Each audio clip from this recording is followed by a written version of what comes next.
여러분 안녕하세요. 오롱장입니다. 오늘은 중요한 내용, 전월세 시장에 대해서 말씀드리고 싶어서 영상을 켰습니다. 마침 좋은 기사가 있더라고요. 그래서 요거 같이 한번 다뤄보고자 합니다. 시청하시기 전에 구독하기, 좋아요, 멤버십 부탁드리고요. 제 멤버십은 매주 토요일 라이브를 진행하고 있습니다. 원희룡 장관 8월 전세 대란 일축, 신규 세입자는 괴롭다. 요게 제목이고요. 내용이 일단은 임대차 입법 이후 서울 전월세 매물 급감했고, 서울 아파트 전세 중위 가격 4년 동안 42% 올라갔고, 신규 전세 계약하려면 1.8억은 보태야 된다는 내용인데요. 통계마다 차이는 있겠죠. 내려보시면요. 여기 원희룡 국토부 장관이 시장에서 제기된 8월 전세 대란 가능성을 최근 일축했다. 그래서 8월 전세 대란 전세값 소폭 떨어졌다. 정리하면은 시장 일부 이제 어떤 사람들이 걱정하는 것처럼 8월 달에 갑자기 전세 대란이 터질 건 아니다라고 얘기를 하신 건데요. 요 의견에 대해서는 제가 정리를 해서 마지막 부분에 말씀을 드릴게요. 살짝 말씀을 드리고 넘어가자면 틀린 얘기가 아닙니다. 일축할 만하다고 생각을 해요. 자, 밑에 보면은 전월세 매물 개수가 나와 있고요. 근데 이것도 뭐 아실이라든가 어쨌건 통계를 내는 곳마다 약간 달라요. 타이밍이 다르고 그 매물이 살아있는지도 다르고, 그러니까 완벽한 데이터가 시중에 매물이 얼마나 나와 있는지 완전히 비교하기는 약간 어렵거든요. 근데 어쨌건 간에 평균은 낼 수 있겠죠. 보시면 딱 여기 아실이랑 KB국민은행 부동산 통계가 같이 들어가 있습니다. 자, 그리고 밑에 몇 개가 정리가 되어 있는데 요거에 대해서 말씀을 드리면서 제 내용 좀 전달해 드리겠습니다.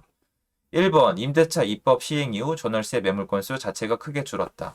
맞죠? 맞는데 중요한 부분을 빼놓으면 안 돼요. 그걸 빼놓으면 앞으로 시장을 다시 예전처럼 돌리는데 어려움을 겪을 수가 있습니다. 뭐냐면 임대차 입법도 영향이 있죠. 임대차 입법은 어떤 영향이 있냐면, 여러분 임대차 3법은요. 포인트가 아주 간단해요. 갱신권을 사용할 수 있는 세입자들의 갱신권이 사용 가능한 기간 동안의 어떤 만족도와 행복을 위해서 임대인과 신규 임차인이 대가를 치르는 거예요. 국가는 아무 대가도 치르지 않아요. 어쨌건 시장에 공짜는 없기 때문에 특정 임차인이 혜택을 받고 나머지 임대인이랑 그 특정이 아닌 임차인이 대가를 치르는 거거든요.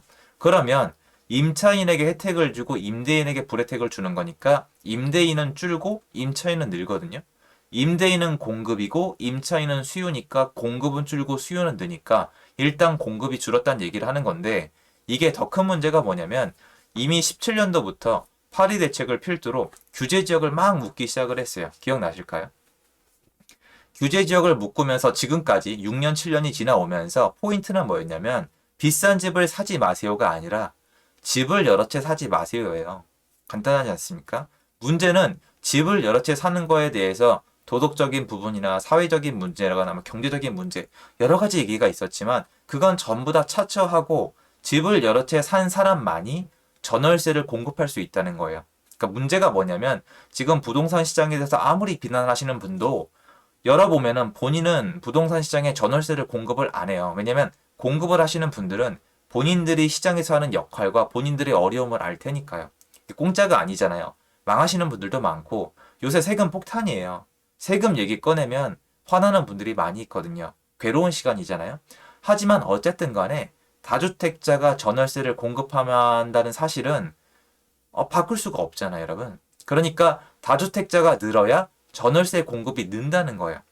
1가구 1주택자는 그 집에 내가 안 살더라도 전세를 놓고 있더라도 내가 다른 곳에 전세를 살아야 되잖아요. 그러니까 다주택자를 억압해서 줄이기 시작한 2017년도 이후로 시간은 걸리겠지만 언젠가부터는 전월세 공급이 점차 줄어들 수밖에 없었죠. 근데 그 중간중간에 2017년도 이후로 경기도에 엄청난 물량의 입주가 있었기 때문에 그 효과가 가시성이 떨어졌었죠. 근데 이제 와서 눈에 튀는 거고, 엎친 데 덮친 격으로 임대차 입법이 있었기 때문에 굉장히 부족해 보이는 건데, 이거는 이미 예고돼 있던 거예요. 임대차 입법만 없앤다고 되는 게 아니라 전월세 시장에 공급을 해줘야 돼요. 전월세 시장에 공급을 하는 방법은 아까 말씀드린 대로 사회적 비난을 감수하고서라도 어떤 효율적인 방법을 찾으면 더 좋고요. 전월세 시장을 공급할 수 있는 다주택자를 늘려주는 수밖에 없는 거예요. 그런데 지금은 아마 새로 들어온 정부나 아니면 국토부 장관님이 그렇게 하시기에는 좀 부담감이 있기도 하고 저랑 생각이 다를 수도 있다고 저는 생각을 해요. 서울은 직전 3년 주택 공급량 대비 올해 포함 향후 3년의 공급량이 56% 줄어들 걸로 전망된다. 이거 공급량 줄 수도 있어요, 여러분. 물론 이거는 서울의 재개발 재건축이 잘 안 된 건데 경기도권도 이제 많이 줄어요. 경기도권이 입주량이 되게 많았거든요. 2017, 18, 19 진짜 많았는데 앞으로 한동안은 인천에만 좀 많아요. 그리고 경기도도 줄어들고 서울은 역대 최저예요. 그런데 역대 최저라고 하더라도 사실은 그것만으로 주택 가격이 굉장히 불안정해지고 올라가진 않아요. 문제는 이 공급의 종류예요. 공급의 종류에는 이렇게 신규 공급, 준공을 때리는 것도 있지만 구축 매매가 많이 나와도 되고요. 전월세 공급을 많이 해줘도 되는데 아까 말씀드렸죠. 전월세 공급은 줄어들었죠. 그리고 구축 매매 시장은 많이 늘어난 것도 많고 지금 시장이 굳어있고 안 좋으니까 급매가 있는 것도 맞는데 예전 시장에 비하면은 굉장히 적어요. 왜냐면 예전에 거래량이 여러분 이 서울 거래량이 7천, 8천을 넘어서 일반 건이 넘는 적도 있었는데 지금 800건이니까 1000건 안팎이에요. 2000건이 문제가 아니라 1000건대거든요. 그러니까 옛날에 거래량 많을 때에 비하면 5분의 1 토막이 난 거예요. 그러니까 절대적으로 시장 자체가 쪼그라들었고 공급도 많이 줄어들어 있는 거거든요. 그러니까 구축 매매 공급 줄었죠. 전월세 공급 줄었죠. 신규 공급 줄었죠. 이러니까 문제가 되는 거예요. 그 와중에 세금을 때려대니까 이게 정가가 되는 거거든요.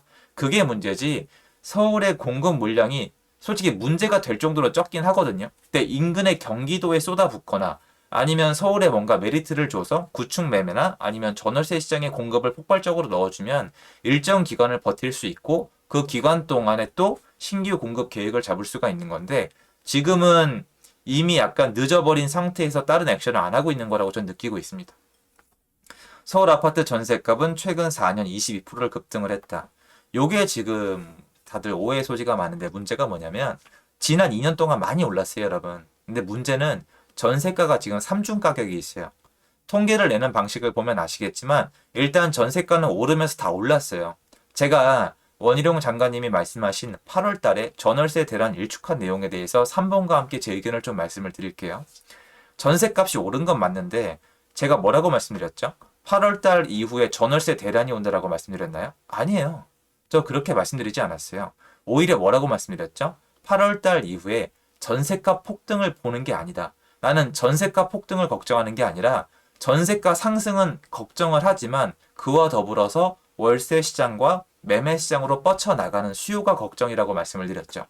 왜 그러냐면 여기 4번에 나와 있는데요. 서울 아파트 월세는 2년간 32.7% 급등의 월세 부담이 더 크다. 소위 여러분이 좋아하시는 인기 단지는 2배씩 올랐거든요. 월세가 200이 400, 300이 600, 400이 800이 됐으니까 이 이유는 사람들이 전세를 택하지 못하고 월세로 갔기 때문이고 지금도 월세를 선호하세요. 전세가 안 나가는 집 있으면은 중개사님이 전화를 와요. 이거 월세로 빼면 안 되냐고. 그 정도로 월세에 대한 수요가 되게 많은 건 아닌데 워낙 수요 자체가 없는데 그 안을 살펴보면 전세보다 월세를 더 좋아해요. 왜냐면 이게 더 혜택이 크기 때문이에요. 주거비, 어떤 가성비가 뛰어나거든요.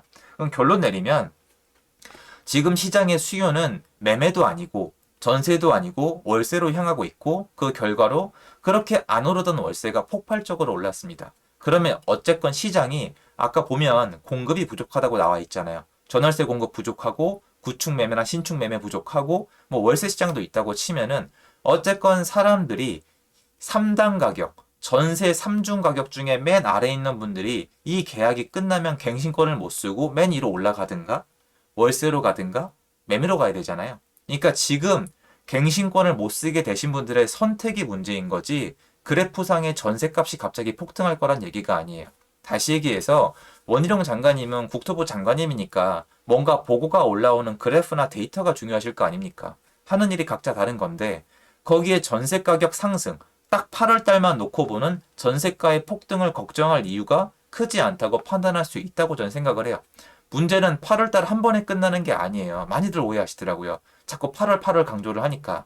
8월 달은 약해요. 통계를 내보면 10월 달부터가 본격적으로 많아요. 갱신권을 사용 못하는 분이. 국힘당에서 기사를 냈었어요. 국힘당 통계를 가지고 8월, 9월, 10월, 11월, 12월 5개월 동안 갱신권을 못 쓰는 서울에 있는 가구가 15,000가구인데 8, 9월이 약간 적고 10월, 11월, 12월이 많이 나오는데 여러분 8월부터 2년 동안 쌓여 이분들이. 그러니까 이제는 갱신권을 못 쓰는 분들이 계속 나온단 말이에요.